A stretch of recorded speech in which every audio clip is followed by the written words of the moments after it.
You are more benevolent than you've been taught. Welcome to this episode of Tend the Flame. I'm Kate Brenton, teacher, guide, creator of this podcast, author of the first rebirth book, Letting Go and Letting Life Lead, which you can pick up anywhere books are sold.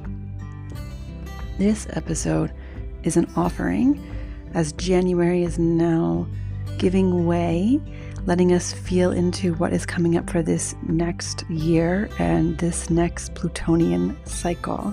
This episode is a little bit of a class, a gift for you to contemplate where there may be stories or subconscious hiccups that are asking to be released, chapters that need to be closed.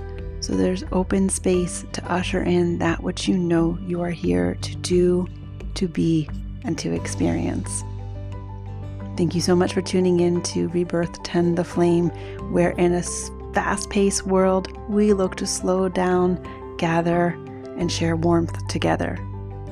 It's always appreciated when you share our episodes. Hop over onto Spotify, give us a review. You can send it to us, tag us on Instagram, we'll share. And you can also look forward, if you're in the local area, there are going to be some events coming in February, March, and April. And if you are not in the Pennsylvania suburbs or close to the Philadelphia area, you can go on to katebrenton.com and book yourself perhaps a listen to her session. These are small, supportive, intuitive sessions to kind of help you get jump started into what you already know. Or perhaps you have a larger intention for the year. That's Ignite Your Intention. Those are larger sessions and can come with support, 3 to 4 weeks of support afterwards, because oftentimes you sit down and you have a conversation or you go to a workshop and you feel it, you're like, yes. And then you go back into the frequency of your everyday and you go, oh no. And that's the exact moment that powerful choices can be made. So if that is something you're interested in, go over to katebrenton.com, go onto the Work with Kate and the shop button. You can look in there and see, what way can I support myself for the changes that I know I'm ready to make? Are you willing? Enjoy this episode. See you back here real soon.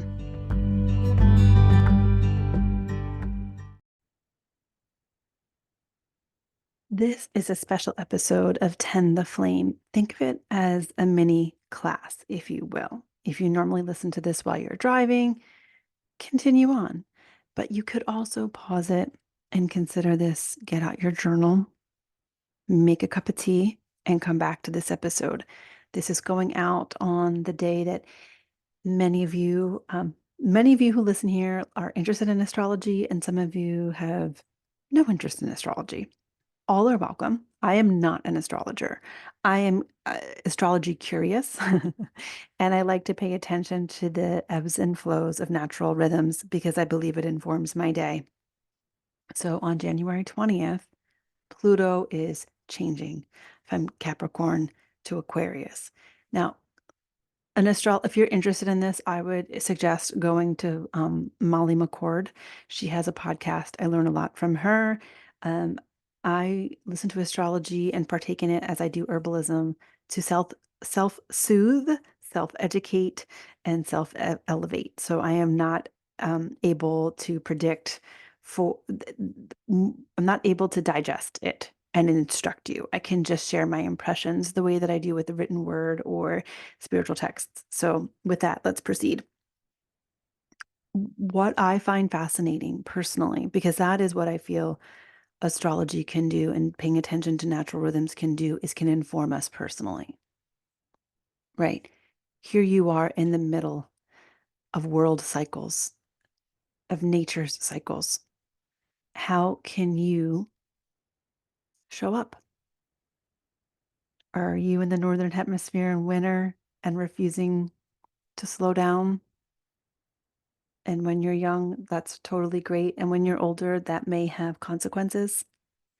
Is your life asking you to change something, but you don't want to participate? And then an astrologer or comes to you and lets you know that that is in your chart, that it's time for change and you don't want to participate. Or I'm reading in a book, The Way of the Rose, about a child who had an undiagnosed difficulty, and the parent was, while pursuing every practical pathway of health, was also starting to notice really odd signals from the natural world that she did not pick up on for years. You know, it's a both and. On this podcast of Tend the Flame, it's a both and. So today we're going to talk about closing necessary chapters. I know. That's helpful for me, and I hope it's helpful for you. When I think about the past 15 years of my life, I have, in those 15 years, and coincidentally was backed up in my chart, but what I love is that it's confirmed after I've lived it. So I wasn't living to make a story true, but in this retrospect, I'm like, oh, that is helpful context for integration and elevation of perspective. Yeah, I could see how that's true. So in the past 15 years, I have gone through major perspective shifts. How about you? And in some periods or epochs of those 15 years, I was in cycles that I did not want to end. They needed to, because they couldn't have lasted forever. Just like summer. If you're a summer person, summer can't last forever, but it doesn't mean that you don't wish she could. Those perfect summer nights, you still wish, oh, I wish this could last forever. And the way that it does, the way those beautiful periods of life that just shower you with grace, the way they live forever is when you open to them as they're happening. And instead of leaning into, I wish it could last forever, you add, I'm going to enjoy every breath of it right now. I'm going to just soak it in right now. That's what immortalizes it, is being completely present with it. So when I heard Pluto was moving and we were doing a shift, I was like, oh, yeah. And then I kept hearing 15 years, 15 years. And I thought, oh, wow. I could look at just the past couple of years that for all of us that have been a little wonky. But if I look at the 15, there was some major magic in there.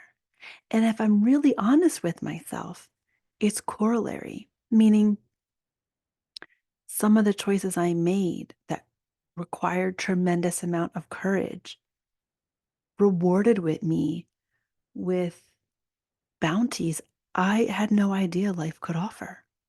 I got to travel and live in places and meet people that prior to that, so say in 2000, not actually in 2008, but 2004, were just gentle whispers of possibility, of this could be. Are you interested? You know, like that's the beauty of natural cycles. When you're starting to listen to the whisper of change in your life, you can start to tune into like the bird song. Oh, I don't know what bird that is. And you look up. Hmm, I don't know if I've ever noticed that before. It's an invitation. I'm paying attention in life. I'm willing. I'm willing to learn. I'm willing to trust this this butterfly of my heart. I'm willing to not sacrifice my days for security, but to step more boldly into that whisper. And the way those whispers happen is it is well, I was going to say the word boundary, but that's not exactly true, but it is something I want to talk to you about today is boundaries. So first, if you did have your journal, why don't you just pop down the idea of what was the last 15 years? What was the high point? If you had one or two, what was unexpected? And what are you glad to move through? Because for me, I'm like, oh, that would make sense that I would have like these amazing adventures. And then, in the healing work I do, talk to clients about, there's the integration after. There, we all want the healing. We all want the more. Can I? Can I? Can I? But where is the capacity opening? Where is the relinquishing? Where is the sacrifice for the gift that you're asking for? And the sacrifice could be being more of yourself. I was raised in a Catholic tradition, and that has a heavy connotation of discipline and sacrifice. But you know what? Then when you throw those words out, you miss out, So it's a both and. I remember being in a room after apprenticing for several years with my teacher, and then I was in a more traditional massage environment, and we were supposed to share like what were we learning this week, what were we grateful for, and I had just been away um, in offering um, our healing work, our Lomi, and noticing the beauty of cultural protocol. And so then I was in a traditional West Coast, no, it wasn't West Coast, but it was a Western environment of massage. And they asked me what I was feeling grateful for that week. And I said, a new relationship with discipline. And the room was really quiet. Because everyone there was losing definition. They wanted to let go of their names. They wanted to let go of everything. And there are phases for that. But I was in understanding that there are people that tend structure, energetic, cultural, communal structure so that we can grow, you know? And then if you receive that, you then get to become one of those pillars for the next generation to come up. Yeah. But you got to close some chapters, right?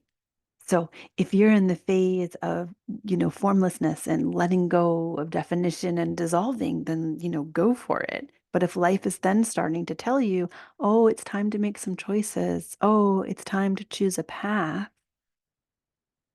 You got to close that chapter of running from it. If you've been someone that has always done A to B to C and everything is in order and defined and safe, and life is trying to seep through the cracks, the rose that grows through concrete and is really trying to reach you, got to close that chapter of being in control and start letting life lead. Because like that rose that grows, or the fences or the tree roots on the East Coast, you can see tree roots that upend sidewalks. Nature will find a way. Nature will find a way. My guess is, though, you're one of those that can use support and knowing that your desires and you living your dreams benefits all. And so, inspired by a couple things, which I will source as I talk, I want you to write about today or think about today or this week, right? Because nothing just happens in just this one nanosecond, even though all there is this present moment. Um, what is that thing that is whispering to you that's just so big? And that it's like, is that even possible? What chapter would need to close in your mind for you to allow it to even find soil to root? We are actually more benevolent beings than dogma has taught us. Not spirituality, but dogma has taught us. When we thrive, we overspill into helping others around us. I went into Colette Baron Reed's vision board challenge this year, which was me stepping out of what I would normally do. Like I wouldn't normally participate in something that I'm like, oh, I already know what a vision board is. But in keeping with the idea of doing something different and letting chapters close of the known and opening up to intuitive hits, I have to tell you, it was amazing. And it really was way more than a vision board. It was really a beautiful process. I've learned more about her and her acts of service and how she came to what she's doing. I have tremendous respect for her. And she said this sentence in there, my abundance heals the world around me. And it can sound very egotistical unless you really tune into your heart's desires, unless you're willing to do the thing that scares you, unless you understand that being prosperous is literally spiritus, being with spirit. My prosperity heals the world around me. My abundance heals the world around me. Starts to lean into this idea that you are willing to reconnect with the fabric of life of which you are a part of and not stepping out and away from or controlling or determining from your head. But this kind of abundance that would heal the world around you happens from either, your heart or your na'au, your belly, right? Your breath. So one of the things that I would offer to you is instead of the idea of like, can I have, I am willing to receive. It changes the vibe because if you are willing to receive, say, okay, let's just throw something out like, I'm willing to receive a beach house. Okay, let's just do like a second home, which is on the beach. If you were willing to receive that, then that also means you're willing to steward the house, right? Keep it clean, put the financial work into maintaining it, right? It's like instead of saying, can I have? That's what a child says. Can I have? I am willing to receive because in that receptivity is stewardship, is an invitation to growing capacity to to hold that which you are asking for. It's very different than just walking around asking and pointing, shopping in a store. I'm willing to receive. But it signifies in your subconscious that you're willing to grow the skill and the essence of yourself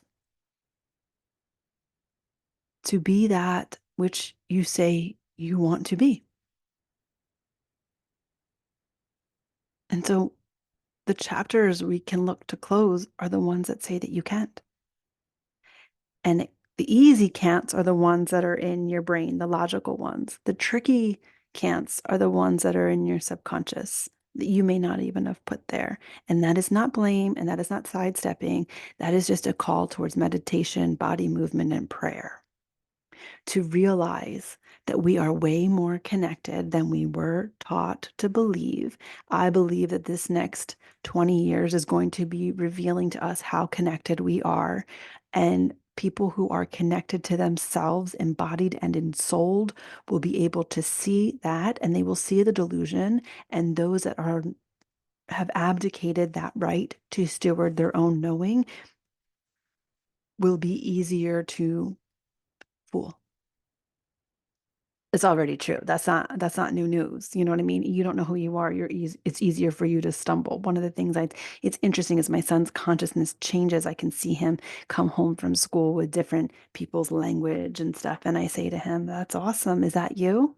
Are you being you? Don't forget to be you, right? There's only you. You can learn from other people, but are you being you? And so then I don't make the other people's language wrong, you know?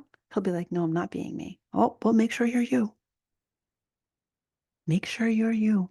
Guru Singh is a Kundalini teacher, and he was the first person I heard say, if you're not you, you never existed because nobody else can do the job. If you're not you, you never existed because nobody else could do the job. And job, have you heard the acronym for job? Joy of being. That's the kind of work where you don't feel like you're working. And here's the thing about astrology and change. Some of us are headed for some ease in this shifting of a planet, and some of us are headed for more difficulty. And probably both of us were both of it, right? It's not one flavor. But all of us are headed for warp speed of change through technology, through impetus of greed, through disconnection to natural cycles. And so that is why knowing yourself is, I think, is now a necessity. Equipping children for knowing, for maintaining intuitive hits where they all have it, right? But it's hard for them to maintain it in a world that says it doesn't exist. Listen, I don't think anyone can teach you to be intuitive, but you can learn. I'll say that again. I don't think anyone can teach you to be intuitive, but you can learn. So that means if you are ready to learn, you will find people and environments and practices to help you learn. But the inception of you being intuitive is from within. To both and. You're activating that.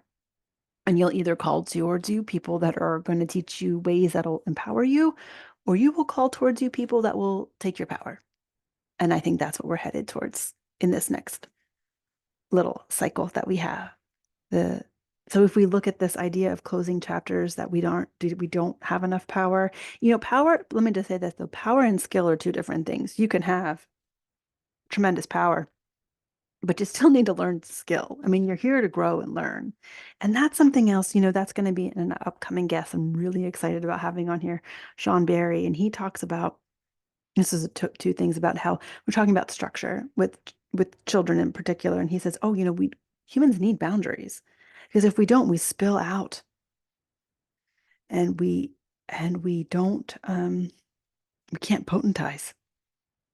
We grow thin because we just go everywhere. We spill over. But we need to sharpen our will and our skill, and that's what boundaries give us. Isn't that fascinating? You need the boundary so that the will of the child can grow against that polarity. Because they're seeking the boundary, they're trying to understand. And guess what? So are you, right? So the boundaries of your thought are there for you to grow against. And then some of us, unfortunately, self-included, have good boundaries in some places and porous boundaries. We don't even know porous boundaries in other places. And some of those porous boundaries for me were under the guise of helping others. You'll hear me talk about that because there's nothing, if you found this podcast, I will double down that everyone here is ready to help someone else. The only problem is if you're always at the bottom of the list, you're really not going to reach the full potential of how you can serve. Like I mentioned in one of the other podcasts, I started talking to you guys about seed and soil. If the soil is not full of nutrients, the plants cannot produce the fruit. If you are not willing to see that your abundance and prosperity heals the world around you, you really can't offer all that your soul knows that you can give in this life. And that's one of the things that Colette did in her vision board. She told everyone to put a boundary around it. She said, don't put everything on here that you think that you want. Pick a couple things for this year. Put spirit in the middle. Put a boundary. Put a boundary around your board. Say, this is what I'm working on. It's brilliant. It's like a to-do list. Major success coaches will tell you, pick one or two things for your business this year, not 100. Get those things down and then grow from there. I think, I feel that that is what we're focusing on right now as the energy is changing. And so if you're going to have a boundary, then that means that there are things that are not on there. Got to close some of those necessary chapters. You're not late. You are not late. You're right where you need to be. And you probably at this point of our chit chat have thought of two or three things that you could do. Why don't you just jot them down right now? Especially the one that you thought was like the quietest whisper. Make sure to write that one down, even if it was to clean the bathroom.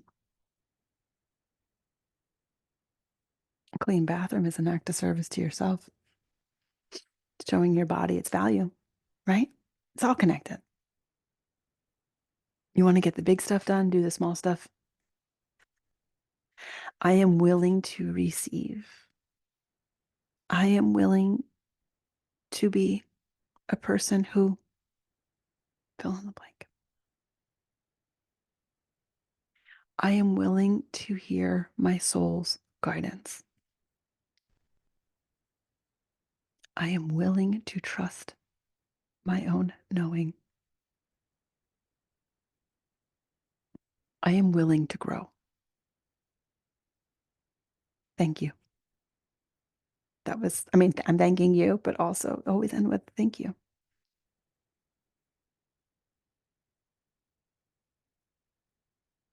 Let yourself close out those chapters. Thank yourself. Reflect on the last 15 years.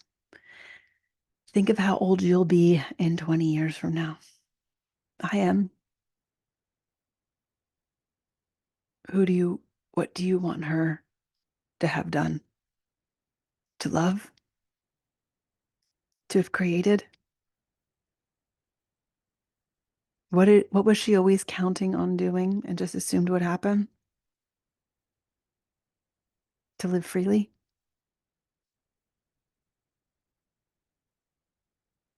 Step into these moments with the courage that's necessary and that you already have. Close one or two of those chapters. This week, just close them. Just look at one or two things that you're like, you know what? I don't need that sweater. You know what? I don't want to do that project. You know what? I'm going to trust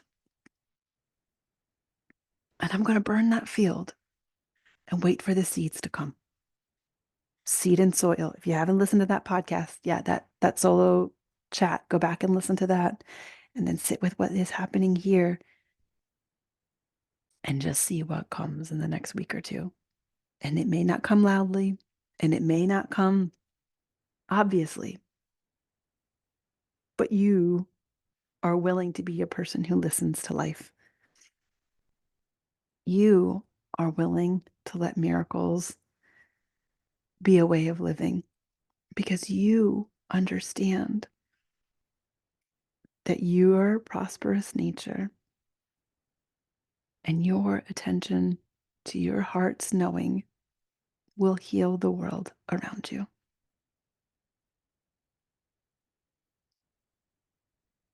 This was I want to thank you for being here because I actually had this idea and I'm going to be doing more. I think that instead of asking everyone to come on to a Zoom, let me just gift this as a podcast. Let me just gift you this class and this contemplation. Let your own words be written. Let your own perfect timing bring you to this place and let your spirit teach you what your next steps are. Beauty is all around you, above you, and below you. May you enjoy the rest of your day or your evening whenever these words have found you. Thank you so much for being here with Tend the Flame.